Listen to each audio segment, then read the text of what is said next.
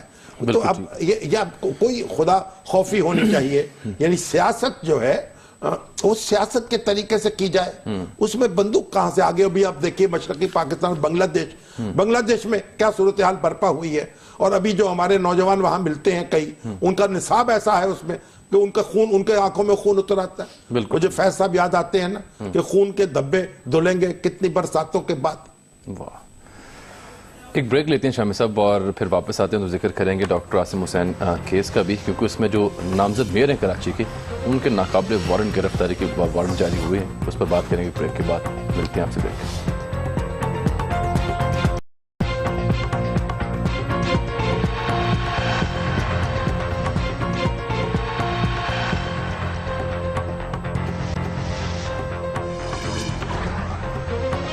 Welcome back ناظرین. شام صاحب جو کراچی کے نامزد میئر ہیں وسیم اختر صاحب, شک پڑ رہا ہے کہ ان کے ستارے جو ہے نا گردش میں ہیں. اب دوسرے ناقابل ضمانت وارنٹ ان کے جاری ہوئے. ایک تو جو ہیٹ سپیچ تھی جو الطاف حسین صاحب نے کی تھی اس ضمن میں بھی ان کے جاری ہوئے ہیں, اور آج ڈاکٹر عاصم حسین والا جو معاملہ ہے اس میں ان کے بھی, انیس قائم خانی صاحب کے, سلیم شہزاد صاحب کے, پیپلز پارٹی کے سابق رکن قومی اسمبلی عبدالقادر پٹیل اور پاسبان کے سربراہ عثمان معظم کی گرفتاری کے ناقابل ضمانت وارنٹ جاری کیے ہیں خالدہ یاسین صاحبہ نے. یعنی یہ جو جج ہے, جی ہاں, تو خالدہ یاسین صاحبہ جج, جی اس کو, تو آپ یہ دیکھیں نا کہ ان پر یہ الزام یہ ہے کہ یہ ان کی معاونت سے یا ان کی ہدایت پر ان کے کہنے یا پر ان کی سفارش پر یا ان کی خواہش پر ڈاکٹر عاصم اور ان کا اسپتال ان کا علاج کرتا تھا, اسپتال علاج کرتا رہا ہے مبینہ دہشت گردوں کے.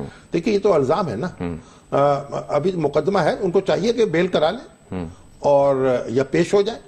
یہ تو وارنٹ اس لیے ہیں کہ وہ پیش نہیں ہوئے میرا خیال, ان کو گرفتاری مطلوب نہیں ہے, پیشی مطلوب ہے, تو وہ بیل کرا سکتے ہیں. میرا خیال ان کی بیل مل جانی چاہیے ان کو, کیونکہ ابھی تو چلانی مکمل نہیں ہوا. اور ایک بات, دوسری بات, یہ صرف مقدمے کا اندراج جو ہے نا وہ ستاروں کو گردش میں نہیں لاتا, یعنی گردش میں تھوڑا سا دلاتا ہے لیکن بالکل کہیں یک نہ شد دو شد نہ, دو مقدمے. ہاں 2 مقدمے ہو گئی. آپ تو دیکھیے ابھی تو جو لوک سبھا ہے اس کے اندر متعدد رکن ایسے ہیں جن پہ طرح طرح کے مقدمے ہیں. کئی ابھی بہار اسمبلی کے الیکشن ہوئے ہیں, وہاں بہت سے ایسے لوگ موجود ہیں. وہ تو ہماری اسمبلیوں میں کرمنلز ہیں وہاں بہار میں جو ہیں, تو ہماری اسمبلیوں میں بھی ایسے لوگ بیٹھے ہوئے ہیں جن پر مقدمے.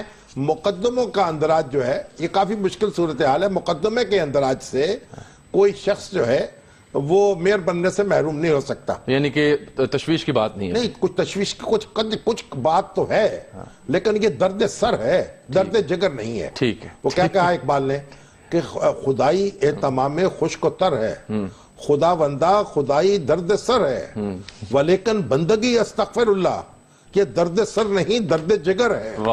تو اس لیے وہ سمجھیں کہ یہ اب میئر بنے گے تو اہتمام خشک و تر ہی کرنا پڑے گا نا, تو درد جگر تو ہوگا لیکن یہ درد دل نہیں ہے کہ دل پہ کوئی حملہ نہیں ہوگا. تھوڑا احتیاط کر لیں, اچھا وکیل کر لیں کوئی, اور بجائے اس کے کہ وہ آپ ٹاک شوز میں غصہ اتارنے کے.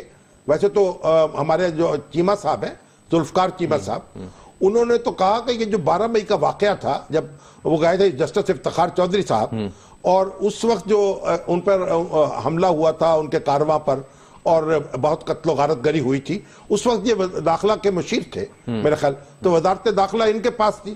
تو انہوں نے کہا وہ مقدمہ بھی ان پہ قائم ہونا چاہیے جو ابھی تک قائم نہیں ہوا.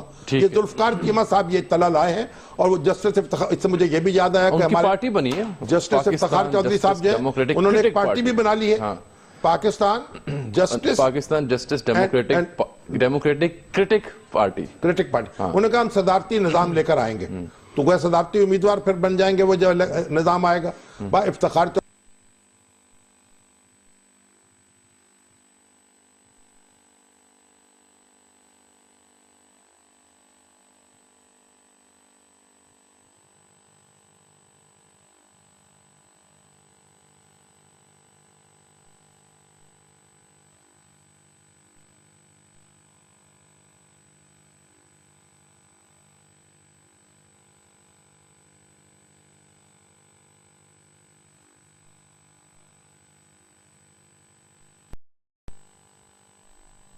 یہاں گجرانوالے میں گیا تو باتھ روم کے اوپر بیت الخلا میں ان کا نام لکھے ہوئے تھے, تو ان کے اتنے خلاف ہوئے تھے کیونکہ وہ لاٹھی چارج ہو گیا, خاصا ریزنمنٹ, تو وہ ایک ان سے بے تدبیری ہو گئی تھی.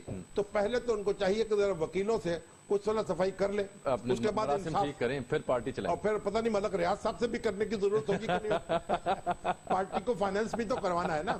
اگر اس وقت سوچتے تو ملک ریاض صاحب سے بنا کے رکھتے کہ جانتا اگر تو لٹاتا نہ گھر کو میں, تو اب چندہ اکٹھا کرنا پڑے گا. اب تو پھر ظاہری بات ہے خاصی دوڑ دھوپ کرنا, بڑی مشکل ہوگی, صورتحال ہوگی. ٹھیک ہے. اچھا شامی صاحب, یہ صحرائے چولستان میں ملک کے پہلے موبائل اسکول کا آغاز ہوا ہے, اور اس سے جو ہے 10 لاکھ کے قریب بچے ہیں جن کو تعلیم دی جائے گی.